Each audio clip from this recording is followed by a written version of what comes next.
In this training video, we'll be exploring start-stop battery technology.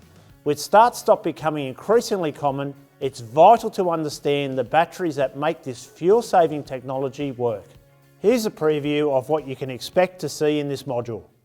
These AGM batteries are far better suited to meeting the demands of higher specification vehicles, not only allowing them to support stop-start systems, but also advanced technology like regenerative braking.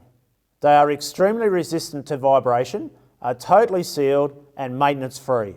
They also have the ability to operate at a low state of charge. They respond to rapid charge acceptance and supply increased cranking power of up to 35%.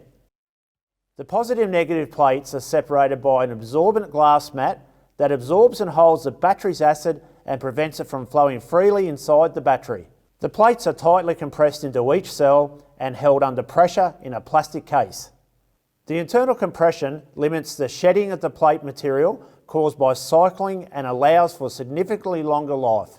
The element compression also lowers internal resistance and maximises power output.